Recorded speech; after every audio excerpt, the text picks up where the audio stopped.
boxes as well. As far as the leaders are concerned, the only two out on the circuit at the moment, number 45, Scott Redding, currently loses 0.4 of a second to top rack in that final sector, and in that final sector, no one's gotten closer than 0.4 to top rack, so that is where the Yamaha's working really well at this stage.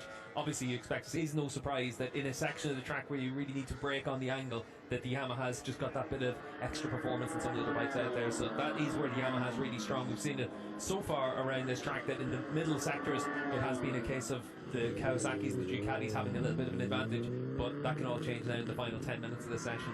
Yeah, so it's not sort of a Ducati problem in that last sector, it's more about top rack and the way he works with his Yamaha. Yeah, everyone's going to have a bit of a top rack problem in that final sector, and you can see for Lowe's making his way out of the pits. He's already put 11 laps under his belt, and that's good to see as well, considering the injuries that he's had over the course of the last few rounds. And hopefully for him it is a case of being back on form and back to closer to full fitness and being able to ride a little bit more uninhibited than he had been. Riders might perhaps have been expected to really put in as many laps as possible as far as track familiarisation was concerned. Well, I think that's why we saw some longer stints at the start of the session, riders going out doing 8 or 9 laps and then coming into the pits and making some changes to the bikes and then going out for these final 12 minutes.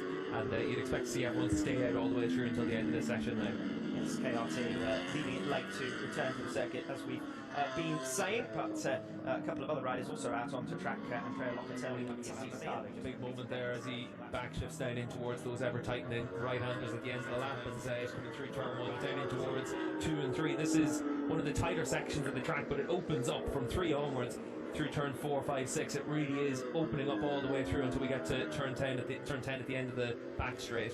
The Scott Redding's just gone across the line for a new personal best, 1 minute 37.504 for Redding. So the standings now with just over 10 minutes remaining. Razgatlioglu 9/10 clear, Rinaldi second fastest, Bassani third fastest, Jonathan Ray fourth, and Scott Redding fifth. A fair number of Ducatis up towards the front of the field. Yeah, and certainly that's what Scott Redding's going to expect to see through the course of this weekend, is that Ducati have the performance to be able to get to the front. He wants to be a spoiler. As it is right now, he's fifth fastest, but you'd expect to see him find some performance as we move through the sessions today. But Ducati, they can be that spoiler if the bike works and it's in that right operating window. We've seen them so strong all the way through this season.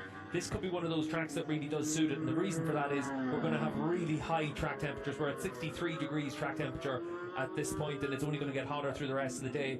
If you think back to the likes of Misano, when we had high track temperatures earlier in the season, that's when we saw the best from Michael Rubin Rinaldi. If you think back to when we saw some great performance from Bassani as well, that was with high track temperatures. Yes, at what track temperature does the track temperature indicator start to break? Because if it's going to happen, it's going to be the up. It's already the temperature right up there. Well, I think the humidity meter is definitely broken, because it's only saying 58 and it certainly feels a lot more than that, than 58%. But it is hot and sticky and difficult conditions for everyone here in Indonesia, and I think that's why we're going to see the riders with their little paddling pools out the back of the garages, and they'll get straight into that once they finish the session, bring down their body temperature, get themselves cool and start the recovery process, because that's one of the big challenges that you have in World SBK. With 3 races in a weekend, it's really difficult for these riders. Very different challenge to what you have for the likes of MotoGP riders, where you've got, you know, Friday practice, physical train, manhandle the bike over the course of a 21-lap race in the States. And that's one of the big challenges for the riders. How hard they train, and they're all prepared for that physically, but mentally as well, you can't afford to make mistakes. Well, the ones who will struggle with it the most inevitably will be the riders who've been out injured, the riders still recovering from injury. I know Chas Davies was not fully fit by any stretch of the imagination when he went to Argentina last time out, and was struggling for race fitness as much as anything, having been off the bike clearly through that injury. He might be among the riders perhaps who will struggle.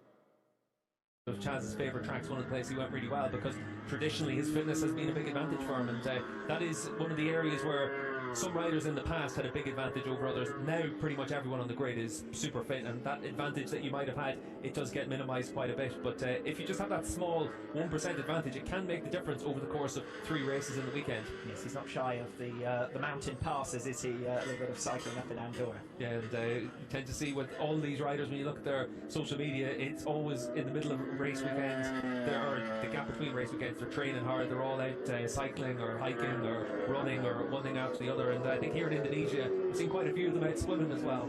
or just before race weekends if you're Scott Rennie, of course. Yeah, and obviously for Scott, that gap between Jerez and Portimao cycling between the two tracks, it was an interesting way to get himself ready, but it worked. He had a great weekend in Portimao. Yes, anyone who'd been criticising him prior to that weekend for the decision to exert himself between two rounds quickly had to eat humble pie after a brace of second positions over the course of that weekend.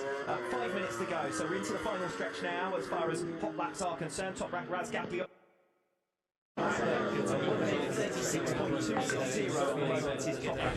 That's going to be second.